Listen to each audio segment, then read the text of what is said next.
दोस्तों, आप सभी का हमारे YouTube चैनल में स्वागत है।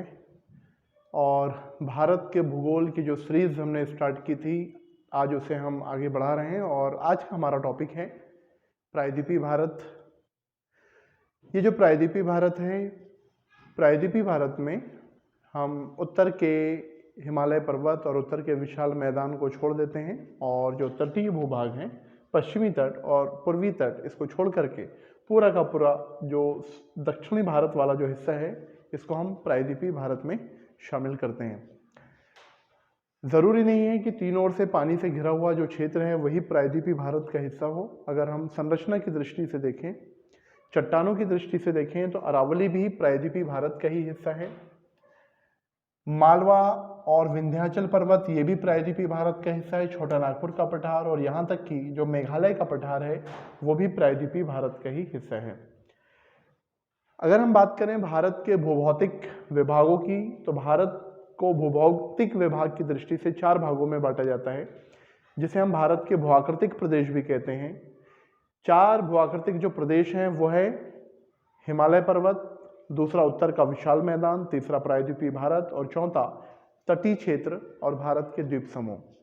इन चारों ही भौतिक प्रदेशों में सबसे बड़ा जो भौतिक प्रदेश है वो प्रायद्वीपीय भारत है। तो याद रहेगा आपको, भारत का सबसे बड़ा भौतिक प्रदेश कौन सा है?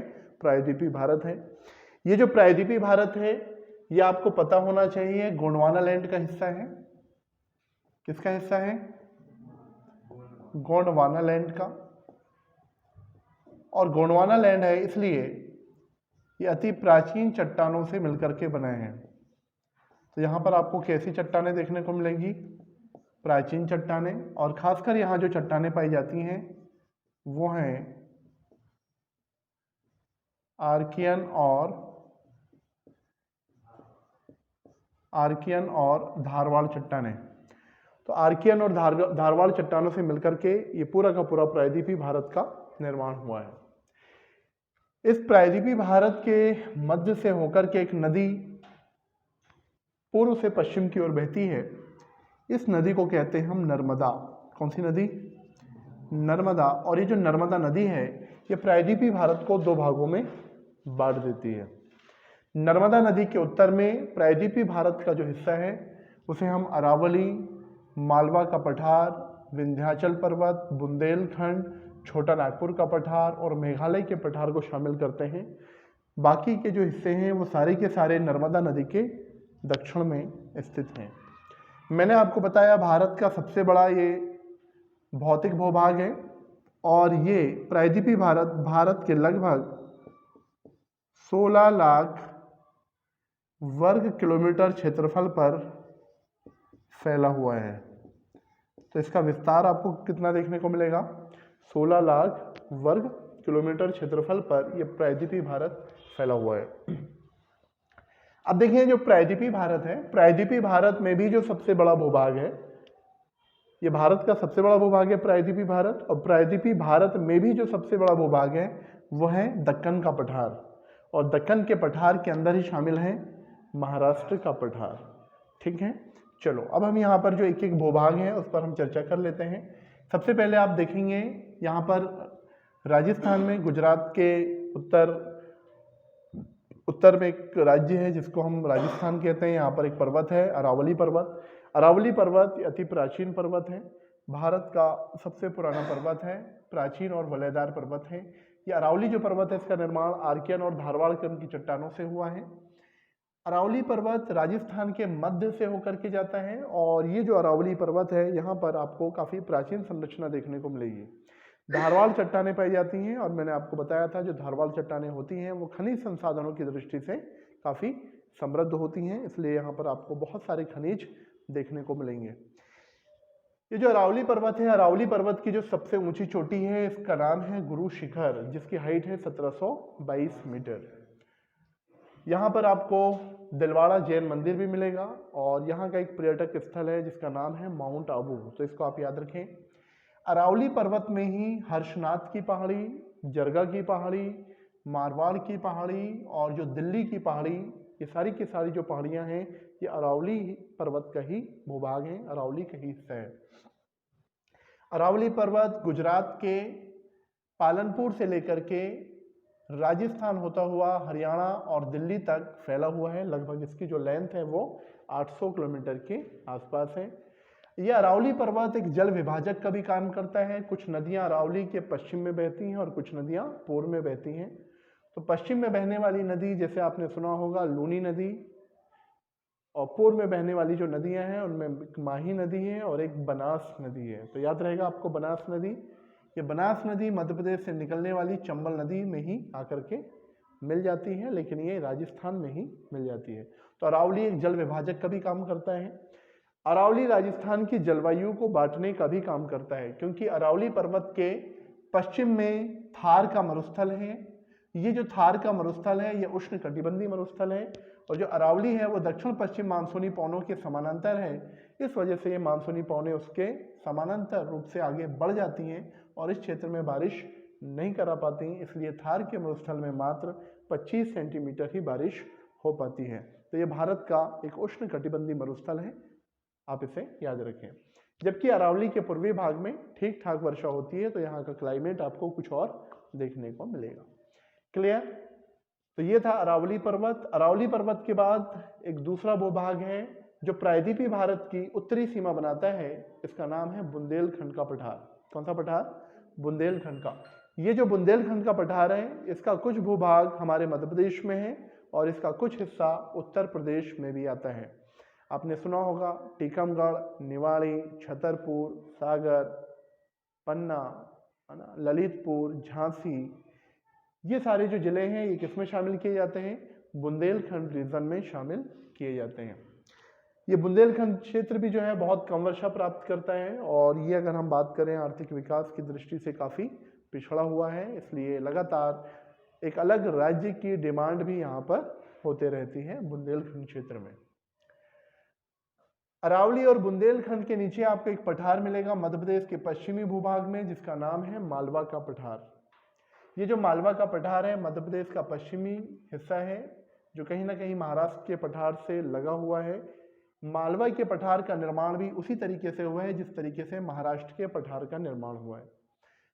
तो यहाँ पर क्रेटेशियस काल में एक ज्वालामुखी की क्रिया हुई। ज्वालामुखी की क्रिया की वजह से जो बेसाल्टिक लावा जमा और उसके जमने से यहाँ पर इस पठार का निर्माण हुआ है। दक्कन के पठार का निर्माण, महाराष्ट्र के पठार का निर्माण और मालवा के पठार का निर्माण एक ही प्रक्रिया के द्वारा हुआ है, इसलिए यहाँ पर आपको काली मिट्टी देखने को मिलेगी।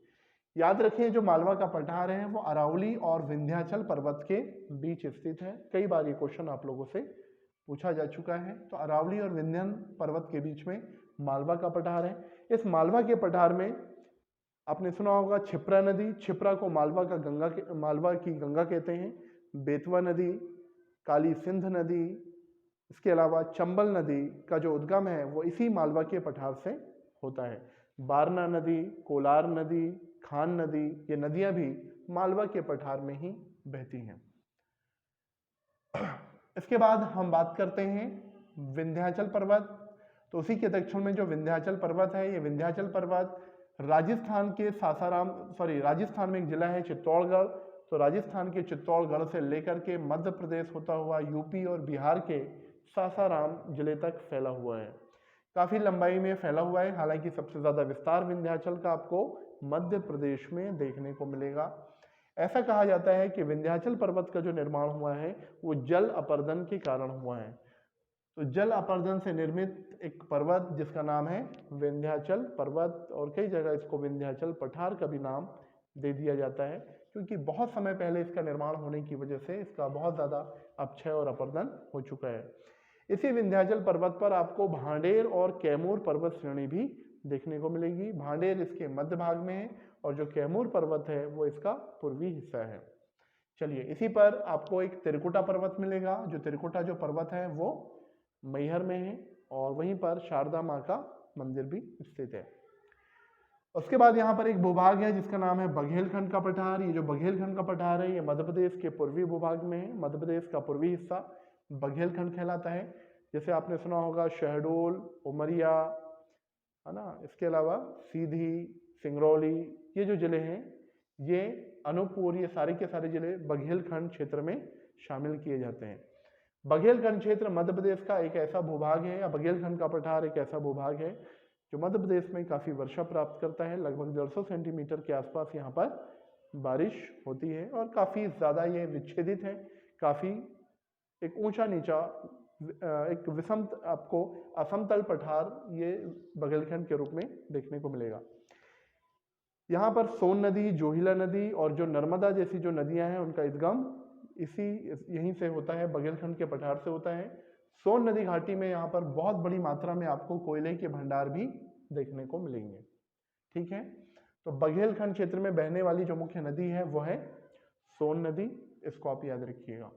सोन नदी है, उससे में एक सहायक नदी मिल जाती है जोहिला नदी, वहीं पर एक और नदी आकर के मिल जाती है जिसका नाम है बनास नदी। एक बनास हमने देखी थी चंबल में मिल रही है और एक जो बनास है वो बघेलखंड क्षेत्र में बहती है। इसके बाद प्रायद्वीपीय भारत की उत्तर पूर्वी सीमा बनाने वाला एक बड़ा सा पठार है जिसका नाम है छोटा नागपुर का पठार। ये छोटा नागपुर का पठार किसी एक राज्य में नहीं बल्कि 3 राज्यों में इसका विस्तार आपको देखने को मिलेगा। छोटा नागपुर का पठार सबसे ज्यादा फैला हुआ है झारखंड स्टेट में। झारखंड के बाद पश्चिम बंगाल और उसके दक्षिण में उड़ीसा में इसका विस्तार आपको मिल जाएगा। तो झारखंड, पश्चिम बंगाल और उड़ीसा ये 3 राज्यों में फैला हुआ है छोटा नागपुर का पठार।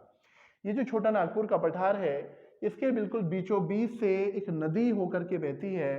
ये नदी भी इसने भ्रंश घाटी का निर्माण किया हुआ है, एक भ्रंश से होकर के बहती है और ये नदी छोटे नागपुर के पठार को 2 बराबर भागों में डिवाइड कर देती है। इस नदी का नाम है दामोदर नदी। ठीक है, तो दामोदर नदी छोटे नागपुर के पठार को 2 भागों में डिवाइड करती है।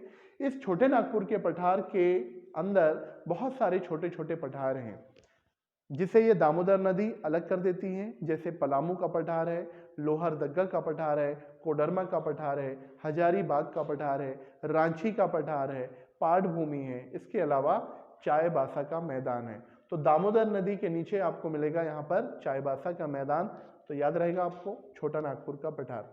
अगर हम संरचना की दृष्टि से देखें तो ये जो छोटा नागपुर का पठार है, छोटे नागपुर का पठार खनिज संसाधनों की दृष्टि से समृद्ध है। बहुत विशाल मात्रा में यहाँ पर खनिजों के भंडार हैं क्योंकि यहाँ पर बड़ी मात्रा में धारवाड़ चट्टानें पाई जाती हैं और खनिजों का भंडार होने की वजह से इसे भारत का रूर प्रदेश भी कहा जाता है या भारत का इसे रूर बेसिन भी कहते हैं। तो जो ओरिजिनल रूर बेसिन है वो कहाँ पर है? जर्मनी में है। जर्मनी में आपने एक नदी का नाम सुना होगा, राइन नदी। जर्मनी में जो रूर बेसिन है वो खनिजों के लिए फेमस है, वहीं से होकर के एक नदी बहती है जिसको हम राइन नदी, विश्व की सबसे व्यस्त नदी, कोयला ढोने वाली नदी भी कहते हैं। तो उसी जर्मनी के रूर क्षेत्र के आधार पे इसका नाम पड़ा भारत का रूर क्षेत्र। तो याद रहेगा भारत का रूर क्षेत्र किसे कहा जाता है? छोटे नागपुर के पठार को कहा जाता है। क्लियर? चलिए आगे चलते हैं। छोटे नागपुर के पठार में एक तो मैंने आपको बताया, अगर हम नदियों की बात करें तो मुख्यतः दामोदर नदी यहाँ से बहती है। दामोदर नदी के अलावा कुछ नदियाँ और भी हैं, जैसे यहाँ से सोनरेखा नदी निकलती है, बराकर नदी निकलती है और यहाँ से एक नदी निकलती है जिसका नाम है पुनपुन नदी। कौन सी नदी? पुनपुन नदी भी यहाँ से निकलती है। और छोटे नागपुर के पठार के दक्षिण से एक नदी बहती है या दक्षिणी सीमा बनाते हुए एक नदी बहती है जिसका नाम है महानदी। तो याद रहेगा महानदी छोटे नागपुर के पठार की दक्षिणी सीमा का निर्धारण करती है। ये जो छोटा नागपुर का पठार है इसकी जो सबसे ऊंची चोटी है इसका नाम है पारसनाथ। तो याद रहेगा आपको छोटे नागपुर के पठार की सर्वोच्च चोटी पारसनाथ है जो झारखंड में स्थित है। छोटे नागपुर के पठार के बारे में एक बात और आप याद रखें कि जो छोटा नागपुर का पठार है यहीं पर आकर दक्षिण पश्चिम मानसूनी शाखा और जब हमारे यहाँ मानसून आता है तो मानसून 2 शाखाओं में बढ़ जाता है, एक अरब सागर शाखा और एक बंगाल की खाड़ी शाखा। ये दोनों ही शाखाएं आपस में आकर के कहाँ मिलती हैं? छोटे नागपुर के पठार में मिलती हैं। क्लियर हुआ? चलो आगे बढ़ते हैं। छोटे नागपुर के पठार के बाद जो अगला पठार है इसका नाम है मेघालय का पठार। ठीक है, मेघालय का पठार सामान्यतः देखने में ऐसा लगता है कि मेघालय का पठार भारतीय प्रायद्वीप का अंग नहीं है। ऐसा लगता है भारतीय प्रायद्वीप से ये अलग है क्योंकि यहाँ पर एक गैप पाया जाता है मेघालय के पठार और प्रायद्वीपीय भारत में, जिस गैप को हम मालदा गैप के नाम से जानते हैं। तो याद रहेगा मालदा गैप। तो मालदा गैप के द्वारा, एक भ्रंश के द्वारा, ये जो मेघालय का पठार है वो भारतीय प्रायद्वीप से अलग हो चुका है, लेकिन संरचना की दृष्टि से मेघालय का पठार प्रायद्वीपीय भारत का ही अंग है, प्रायद्वीपीय भारत का ही हिस्सा है। ये जो मेघालय का पठार है इसका विस्तार हमें मुख्यतः दो स्टेट में देखने को मिलेगा, एक तो मेघालय में, पूरे के पूरे मेघालय में, और इसका कुछ हिस्सा असम में भी फैला हुआ है। अगर हम मेघालय के पठार की बात करें तो यहाँ पर दो तीन पहाड़ियाँ आपको देखने को मिलेगी, गारो, खासी, जयंतिया, और असम की दो पहाड़ी हैं जिनका नाम है मिकिर और रेंगमा। ये इसी का हिस्सा है मेघालय के पठार का। विश्व का सर्वाधिक वर्षा वाला जो स्थान है मौसिनराम और चेरापूंजी, वो इसी मेघालय के पठार में स्थित है, जहाँ लगभग 1100 सेंटीमीटर से ज़्यादा वर्षा होती है। इस मेघालय के पठार की जो सबसे ऊंची चोटी है उसका नाम है शिलोंग। तो याद रहेगा आपको, मेघालय के पठार की सबसे ऊंची चोटी कौन सी है? शिलोंग चोटी है। तो ये आप याद रखें। अगर हम यहाँ की नदियाँ देखें तो छोटी छोटी नदियाँ यहाँ पर बहती हैं, जिसमें एक नदी है जिसका नाम है डिंगी नदी, एक है मानपा नदी, माओपा नदी, और एक है सोमेश्वर नदी। मेघालय के पठार की पूर्वी सीमा धनसिरी नदी बनाती है, जबकि पश्चिमी सीमा इसकी सिंगामारी नदी बनाती है। काफ़ी ज़्यादा वर्षा होती है, इस वजह से ये जो पठार है ये खासकर फ्लोरिकल्चर के लिए, हॉर्टिकल्चर के लिए, टूरिज्म के लिए, हैंडीक्राफ्ट के लिए, सेरीकल्चर के लिए विशेष रूप से उपयोगी है। इसके अलावा यहाँ पर फूड प्रोसेसिंग इंडस्ट्री का भी काफ़ी विकास देखने को मिलता है। क्लियर? तो ये था मेघालय का पठार, और मेघालय के पठार की उत्तरी सीमा एक नदी बनाती है जिसका नाम है ब्रह्मपुत्र नदी। ब्रह्मपुत्र नदी मेघालय के पठार के उत्तर से होकर के बहती है। क्लियर? कई बार ऐसे प्रश्न आपसे पूछ लिए जाते हैं, कौन सा पठार, किस पठार की सीमा कौन सी नदी बनाती है। आगे बढ़ते हैं। इसके बाद हम बात करते हैं दक्कन के पठार की। ये जो दक्कन का पठार है इसका सबसे बड़ा जो भूभाग है वो है महाराष्ट्र का पठार। हालांकि दंडकारण्य का पठार, तेलंगाना का पठार, ये सब दक्कन के पठार के ही अंग हैं। तो जो दक्कन का पठार है, जो महाराष्ट्र का पठार है, महाराष्ट्र का पठार अगर हम कोंकण तट को छोड़ दें तो कोंकण तट को छोड़कर ये पश्चिमी जो महाराष्ट्र का जो तट है उसको हम कोंकण तट कहते हैं। इस कोंकण तट को छोड़कर संपूर्ण महाराष्ट्र में महाराष्ट्र के पठार का विस्तार है। इस महाराष्ट्र के पठार का जो निर्माण हुआ था वो क्रेटेशियस काल में ज्वालामुखी क्रिया की वजह से हुआ था। तो जो ज्वालामुखी की क्रिया हुई, जो बेसाल्टिक लावा निकला, बेसाल्टिक लावे के जमने से इस महाराष्ट्र के पठार का निर्माण हुआ। महाराष्ट्र का पठार कई भूभाग में बटा हुआ है। यहाँ पर आपको बहुत सी पहाड़ियाँ देखने को मिलेंगी। इस पठार के उत्तर में अजंता की पहाड़ी जो ताप्ती नदी के दक्षिण में स्थित है। इसके अलावा सतमाला की पहाड़ी, हरिश्चंद्र की पहाड़ी, बालाघाट श्रेणियाँ और महाबलेश्वर पर्वत, ये सारी की सारी जो श्रेणियाँ हैं आपको महाराष्ट्र के पठार में ही देखने को मिलेंगी। यहाँ से कुछ नदियों का उद्गम होता है, जैसे जो महाबलेश्वर पर्वत है महाराष्ट्र में, यहाँ से होकर के एक बड़ी नदी निकलती है, दक्षिण भारत की दूसरी बड़ी नदी, जिसका नाम है कृष्णा नदी। तो कृष्णा नदी का उद्गम भी यहीं से होता है। कृष्णा की एक सहायक नदी है जिसका नाम है कोयना नदी, एक नदी है सावित्री नदी। ये सारी नदियाँ कहाँ से निकलती हैं? महाबलेश्वर पर्वत से निकलती हैं। महाराष्ट्र के पठार के उत्तर से होकर के एक नदी का उद्गम होता है जिसका नाम है गोदावरी नदी। तो गोदावरी नदी भी यहीं से होकर के बहती है। इसके उत्तर में नर्मदा भी बहती है, इसके उत्तर में ताप्ती जैसी नदियाँ भी बहती हैं। ताप्ती नदी है, वर्धा नदी है, ये भी महाराष्ट्र के पठार में उत्तर में बहती हैं। अगर हम बात करें महाराष्ट्र की, तो महाराष्ट्र एक भारत का विकसित स्टेट है, आपको पता होना चाहिए। औद्योगिक दृष्टि से काफ़ी ये आगे हैं और बहुत बड़ी मात्रा में यहाँ पर औद्योगिक क्षेत्र का विकास आपको देखने को मिलेगा। तो बहुत सारी इंडस्ट्री हैं यहाँ पर। महाराष्ट्र में आईटी इंडस्ट्री का विकास हुआ है, केमिकल इंडस्ट्री का विकास हुआ है, ऑटोमोबाइल इंडस्ट्री का विकास हुआ है, कंस्ट्रक्शन उद्योग का विकास हुआ है। इसके अलावा आपको फिल्म उद्योग का भी विकास यहाँ पर देखने को मिलेगा। चलिए, तो ये था महाराष्ट्र का पठार।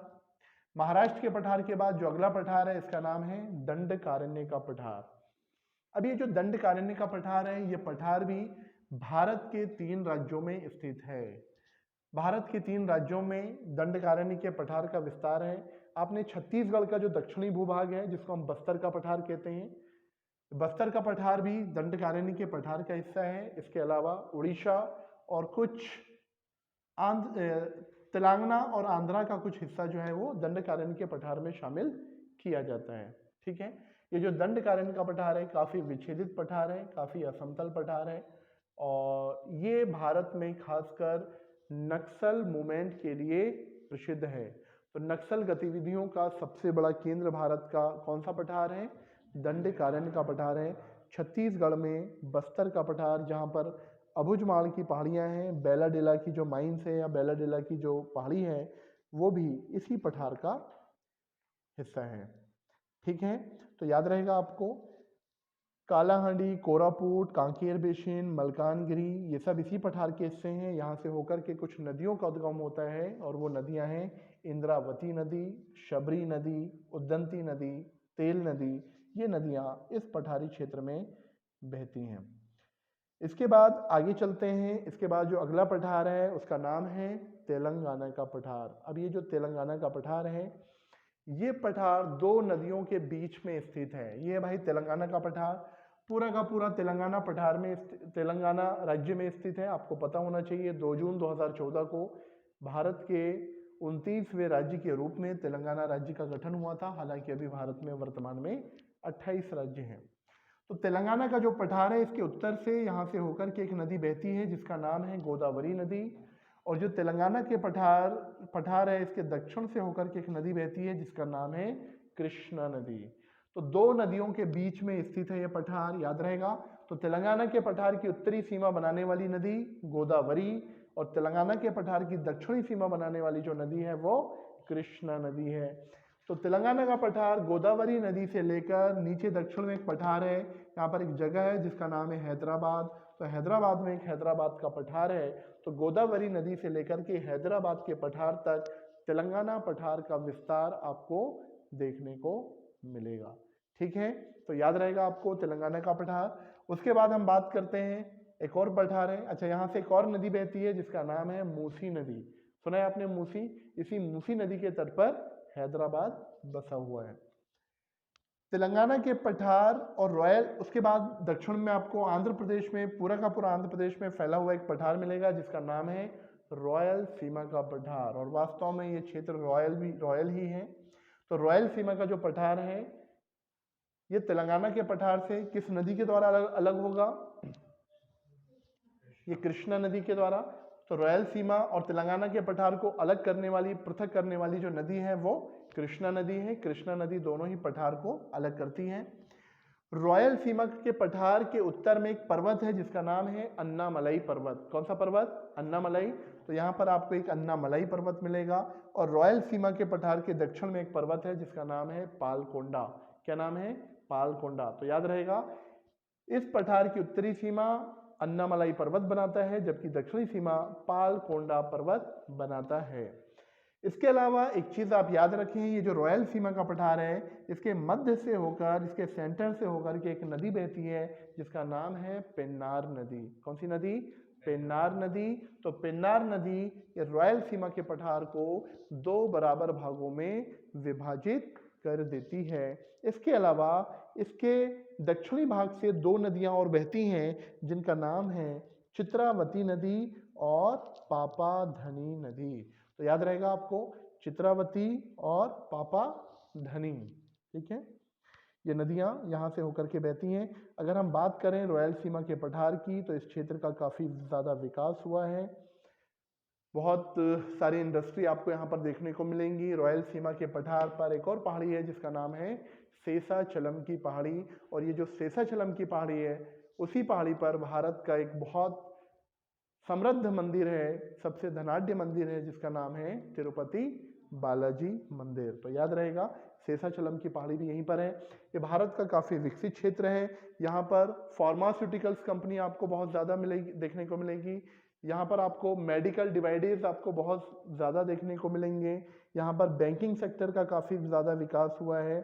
इसके अलावा अगर हम इस क्षेत्र की बात करें तो यहाँ पर आपको टॉलीवुड फिल्म इंडस्ट्री देखने को मिलेगी। ये हाईटेक सिटी हैदराबाद खैर तेलंगाना के पठार में है। ठीक है ना। इसके अलावा कंस्ट्रक्शन उद्योग का काफ़ी ज़्यादा विकास हुआ है और विनिर्माण उद्योग का यहाँ पर काफ़ी ज़्यादा विकास हुआ है। तो ये जो क्षेत्र है रायलसीमा का पठार, इसे दक्षिण भारत में चावल का क्षेत्र कहा जाता है और यहाँ पर पॉपुलेशन डेंसिटी भी आपको काफ़ी सघन देखने को मिलेगी। तो काफ़ी विकसित क्षेत्र है। तो क्लियर हुआ आपको तेलंगाना का पठार और रॉयल सीमा का पठार। चलिए भाई आगे बढ़ते हैं। इसके बाद एक पठार ये छूट गया था हमारा, छत्तीसगढ़ का मैदान। छत्तीसगढ़ का मैदान भी बोलते हैं इसको, छत्तीसगढ़ उड़ीसा का पठार भी कहा जाता है। तो ये छत्तीसगढ़ का मैदान, यहाँ एक नदी बहती है, मैंने आपको बताया था।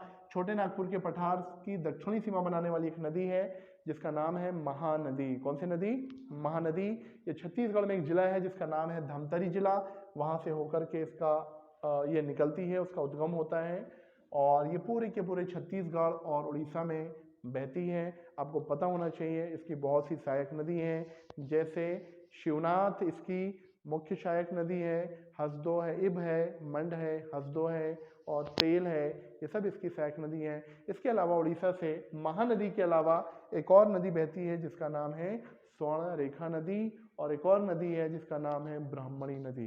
तो स्वर्ण रेखा, ब्राह्मणी, महानदी, ये सारी नदियाँ इसी मैदानी क्षेत्र से होकर के बहती हैं। क्लियर? इस छत्तीसगढ़ के भूभाग में मैदानी क्षेत्र में काफ़ी ज़्यादा उच्चावच आपको देखने को मिलेंगे। यहाँ पर आपको पेंड्रा की पहाड़ी मिलेगी, यहाँ पर आपको छुरी की पहाड़ियाँ मिलेंगी, यहाँ पर आपको राजगढ़ की पहाड़ी मिलेगी।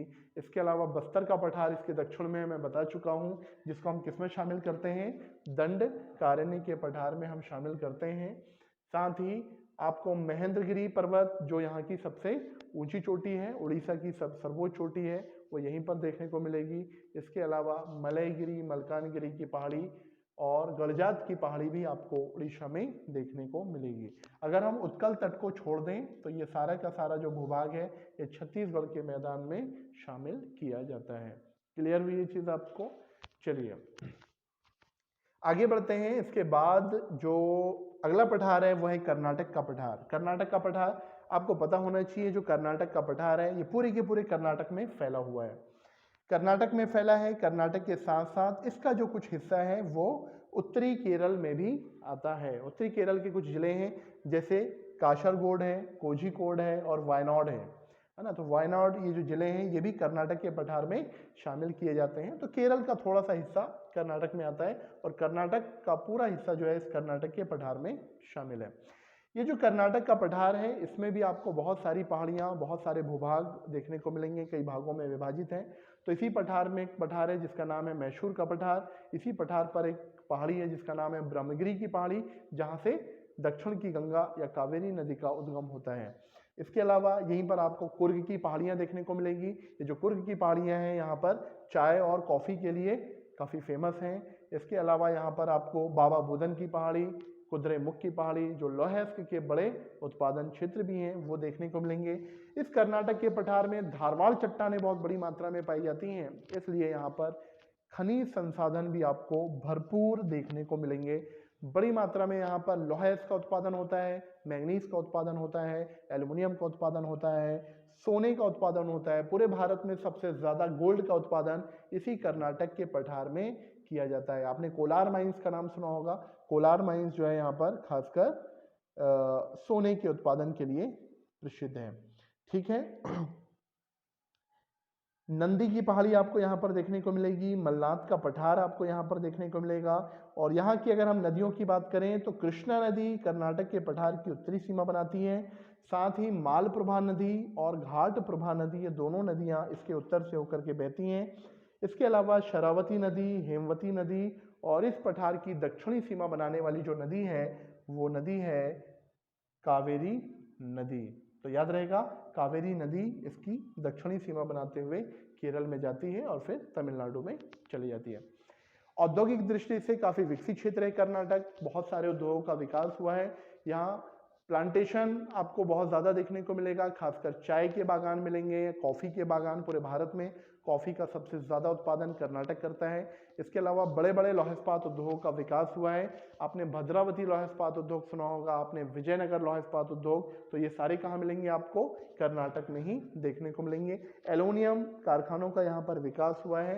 इसके अलावा फार्मास्यूटिकल्स कंपनी भी आपको यहाँ पर काफ़ी देखने को मिलेंगे, और खासकर आईटी इंडस्ट्री, क्योंकि जो बेंगलुरु है, बेंगलुरु को भारत की सिलिकॉन वैली कहा जाता है। तो आईटी इंडस्ट्री के लिए, सॉफ्टवेयर उद्योग के लिए जो बेंगलुरु है वो भारत में फेमस है। तो ये थे भारत के कुछ पठार, और इसके बीच में यहीं पर आपको तमिलनाडु मिल जाएगा। तो तमिलनाडु में कुछ पहाड़ियाँ हैं, जैसे नीलगिरी की पहाड़ी मैंने आपको बताया था, जो पश्चिमी घाट है, पूर्वी घाट है, दोनों का जो मिलन होता है वो नीलगिरी की पहाड़ी पर होता है। यहीं पर पालनी पहाड़ी है, यहीं पर कार्डमम पहाड़ी है, यहीं पर शेवेराय पहाड़ी है, यहीं पर जाउदी पहाड़ी है, और केरल और तमिलनाडु की सीमा पर यहाँ पर एक बड़ा पर्वत है जिसका नाम है अन्नामलाई पर्वत। कौन सा पर्वत? अन्नामलाई पर्वत। नल्लामलाई नहीं, नल्लामलाई कहाँ देखा हमने? आंध्र प्रदेश में देखा। तो अन्नामलाई पर्वत है, उसी की सबसे ऊंची चोटी है जिसका नाम है अन्नई मुडी। और जो अन्नई मुडी जो चोटी है वो तमिलनाडु में नहीं है बल्कि वो केरल में है। तो केरल की सर्वोच्च चोटी कौन सी हो गई? अन्नई मुडी, जो दक्षिण भारत की भी सर्वोच्च चोटी है। तो दक्षिण भारत की सर्वोच्च चोटी अन्नई मुडी। दक्षिण भारत की दूसरी सर्वोच्च चोटी नीलगिरी पर्वत पर है जिसका नाम है दोदा बेटा। और ये नीलगिरी पर्वत पर पश्चिमी घाट और पूर्वी घाट, ये है पश्चिमी घाट और ये है पूर्वी घाट, दोनों का मिलन आपस में होता है। पश्चिमी घाट और अरब सागर के बीच में ये पश्चिमी तटीय मैदान है जो नदियों के द्वारा बनाया गया है, और ये पूर्वी तट और बंगाल की खाड़ी के बीच में जो मैदान है इसको हम बोलते हैं पूर्वी तटीय मैदान, जिसको हम प्रायद्वीपीय भारत में नहीं बल्कि अलग से पढ़ते हैं। क्लियर? और ये तटीय मैदान का भी वीडियो हमने बनाया हुआ है, फिर आप देख सकते हैं। क्लियर हुई ये चीज़ आपको? तो ये था प्रायद्वीपीय भारत। तो प्रायद्वीपीय भारत में इतनी सारी चीज़ें हमें पढ़नी होती हैं, तो आप याद रखें जो प्रायद्वीपीय भारत है वो बहुत ही प्राचीन चट्टानों से मिलकर के बना है। प्राचीन भूखंड है भारत का, जो खासकर गोंडवाना लैंड का हिस्सा है। यहाँ पर आपको आर्कियन और धारवाड़ चट्टानें देखने को मिलेगी। खनिज संसाधनों की दृष्टि से ये क्षेत्र समृद्ध होगा क्योंकि प्राचीन चट्टानें हैं। तो यहाँ पर लोहा मिलेगा, मैग्नीज मिलेगा, बॉक्साइट मिलेगा, निकिल मिलेगा, सीसा मिलेगा, जिस्ता मिलेगा, और इस पर आधारित धात्विक उद्योगों का यहाँ पर काफी विकास हुआ है। ये जो क्षेत्र है यहाँ पर उष्णकटिबंधीय आर्द्र पर्णपाती वन देखने को मिलते हैं। इस वजह से यहाँ पर बहुत कीमती वनस्पतियां आपको देखने को मिलेगी। साल, सागौन, शीशम और चंदन जैसे वृक्ष आपको यहाँ पर देखने को मिलेंगे। स्पेशली चंदन का उत्पादन कर्नाटक में होता है। साल, सागौन की अगर हम बात करें तो ये मध्य प्रदेश, छत्तीसगढ़ में आपको काफी देखने को मिलेगा। इसके अलावा यहाँ ये जो क्षेत्र है यहाँ पर काफी लंबी नदियां बहती हैं, और लंबी नदियां इस वजह से यहाँ पर जल विद्युत का काफी विकास हुआ है। बहुत बड़ी बड़ी परियोजनाएं यहाँ पर चलाई गई हैं, जैसे आपने सुना होगा सरदार सरोवर परियोजना नर्मदा नदी पर, आपने सुना होगा चंबल नदी पर चंबल परियोजना, जिसमें गांधी सागर बांध, राणा प्रताप सागर बांध और जवाहर सागर बांध का निर्माण किया गया है। इसके अलावा महानदी पर हीराकुंड परियोजना, दामोदर नदी पर आपने सुना होगा भारत की पहली बहुउद्देशीय परियोजना, जिसके तहत पंचेत, तिलैया और बराकर डैम का निर्माण किया गया है। तो ये बड़ी बड़ी परियोजना। आंध्र प्रदेश में कृष्णा नदी पर नागार्जुन सागर परियोजना, ये भारत की बड़ी बहुउद्देशीय परियोजना है, जिसने हमारे देश की सिंचाई, हमारे देश में बाढ़ों की समस्या को रोकने में और खासकर लोगों को बड़ी मात्रा में रोजगार प्रदान करने में, हाइड्रो इलेक्ट्रिसिटी के प्रोडक्शन में अहम रोल प्ले किया है। क्लियर? तो जो प्रायद्वीपीय भारत है, प्रायद्वीपीय भारत का जो मैंने आपको महत्व बताया, प्रायद्वीपीय भारत और भी बहुत सारी चीज़ों के लिए फेमस है। जैसे प्रायद्वीपीय भारत में आपको जैव विविधता भी काफ़ी देखने को मिलेगी, बायोडाइवर्सिटी, जनजातियों का आपको निवास स्थल मिलेगा, क्योंकि यहाँ पर टोडा जनजाति, नायर जनजाति, भील, बैगा, मुड़िया, ये काफ़ी सारी जनजातियाँ आपको देखने को मिलेंगी। बहुत सारे पर्यटक स्थल आपको यहाँ देखने को मिलेंगे। पर्यटक स्थलों में हम देखें तो कोडई कनाल है, खंडाला है, ओमकारेश्वर है, अमरकंटक है, पचमढ़ी है, चित्रकूट है, गरसोप्पा जलप्रपात है, चार मीनार है, तिरुपति बालाजी मंदिर है, माउंट आबू है, दिलवाड़ा जैन मंदिर है। बहुत सारे पर्यटक स्थल जिनकी चर्चा हमने की है। अधिकांश यहाँ पर गोंडवाना चट्टानें पाई जाती हैं, इसलिए बहुत बड़ी मात्रा में यहाँ पर हमको खासकर बिटुमिनस प्रकार का कोयला भी देखने को मिलेगा। और यही कारण है, लोहा ज़्यादा है और बिटुमिनस प्रकार का कोयला है, इसलिए यहाँ पर लौह इस्पात उद्योग का भी काफ़ी विकास हुआ है। और दक्षिणी जो भारत है उद्योगों के साथ साथ खासकर ये बागानी फसलों के लिए भी प्रसिद्ध है। अगर हम केरल में देखें तो केरल को मसालों का बगीचा कहा जाता है, बहुत बड़ी मात्रा में यहाँ पर मसालों का उत्पादन भी होता है। ठीक है, तो मुझे लगता है ये प्रायद्वीपीय भारत आपको बहुत अच्छे से समझ में आ गया होगा। और प्रायद्वीपीय भारत में ये सारे भूभाग को हम देखते हैं तो भारत का सबसे बड़ा भौतिक भूभाग है प्रायद्वीपीय भारत, और प्रायद्वीपीय भारत में सबसे बड़ा भूभाग है दक्कन का पठार, और दक्कन के पठार का जो हिस्सा है वो है महाराष्ट्र का पठार। ठीक है, तो इसमें हमने पढ़ा महाराष्ट्र का पठार, अरावली पर्वत, बुंदेलखंड, छोटा नागपुर का पठार, मेघालय का पठार, छत्तीसगढ़ का मैदान, दंडकारण्य का पठार, तेलंगाना का पठार, रायलसीमा का पठार और कर्नाटक का पठार। ये सारे जो पठारी क्षेत्र हैं ये प्रायद्वीपीय भारत के ही अंग हैं। ठीक, तो आज के लिए इतना ही, फिर मिलते हैं किसी और वीडियो के साथ। Thank you.